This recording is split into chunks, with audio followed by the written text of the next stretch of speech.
కేసీఆర్ గారు ముఖ్యమంత్రి అయిన తర్వాత ఒకరేమో ఎమ్మెల్యేగా ఎన్నికైనరు శ్రీనివాస్ గౌడ్ గారు, ఒకరేమో 2013లో ఎమ్మెల్సీగా ఎన్నికైన స్వామి గౌడ్ గారేమో శాసన మండలికే చైర్మన్ అయ్యారు.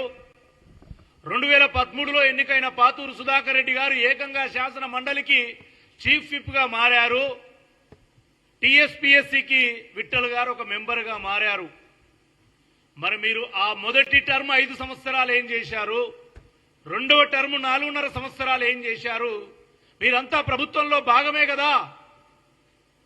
దుర్మార్గంగా కల్వకుంట్ల చంద్రశేఖరరావు అనే ఒక ముఖ్యమంత్రి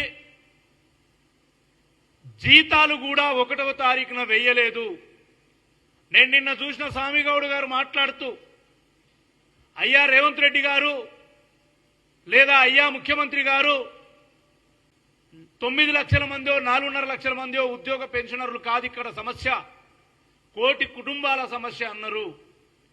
మరి బాగుంది సామాన్య, మరి 1 కోటి కుటుంబాలకు సంబంధించినటువంటి ఈ లింక్ ఉన్న వ్యవహారంలో 1వ తేదీన జీతాలు రాకుంటే, ఆ 1 కోటి కుటుంబాల బ్యాంకుల్లో సిబిల్లు పాడైతుంటే, ఆ 1 కోటి కుటుంబాల్లో చదువుకునే పిల్లలకు విద్యా లోన్లు, గృహ రుణాలు సిబిల్లు పాడై రానప్పుడు మీ నోరెందుకు మెదపలేదని నేను ఇలా గాంధీ భవన్ వేదికగా మిమ్మల్ని ప్రశ్నిస్తా ఉన్నా.